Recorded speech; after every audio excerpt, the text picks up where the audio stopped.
আসানসোল লোকসভা নির্বাচনে বামফ্রন্ট মনোনীত প্রার্থী জাহানারা খানের সালানপুর ব্লকের বিভিন্ন জায়গায় উঠখোলা গাড়িতে চেপে নির্বাচনী প্রচার। এদিন প্রার্থীর সঙ্গে কর্মীরা বাইকে করে প্রচার সারেন।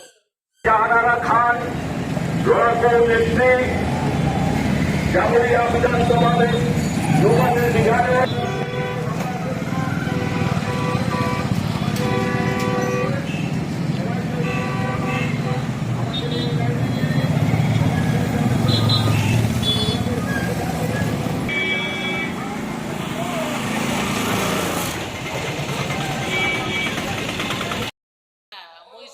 মহিষামুথরা হয়ে আমরা ধর্মরাজ মন্দিরে ওখান হয়ে খুদিকা সবনপুর এবং সালানপুর ষষ্ঠী বাউরি ভবন, এটা হচ্ছে আমাদের ফার্স্ট হাফে। সেকেন্ড হাফে আবার ওই ষষ্ঠী বাউরি ভবন থেকে শুরু হয়ে দেদুয়া মোড়, রামডি, বড়াভুঁই, সিরিজবেড়িয়া, জেমারি মোড়, আল্লাডি ডাঙ্গালপাড়া, বাঁশকটিয়া, বাথানবাড়ি, সিধাবাড়ি মোড়, কালীপাথর,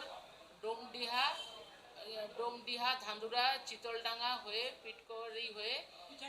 পিঠাকিয়ারি হয়ে বিহার রোড হয়ে আল্লাডি মোড়ে সন্ধ্যে 7টায় শেষ। আজকে এখানে 3টে পঞ্চায়েত। মানুষের কাছে খুব ভালো সাড়া পাচ্ছে। যেখানে যাচ্ছি মানুষ সকলে আগিয়ে আসতে চাইছে এবং ভয় ভীতিকে উপেক্ষা করে মানুষ পরিবর্তনের আশা রাখছে। কংগ্রেস সমর্থিত বামফ্রন্ট মনোনীত সিপিআইএম প্রার্থী। আসানসোল থেকে সঞ্জয় যাদবের রিপোর্ট, 99 নিউজ বাংলা।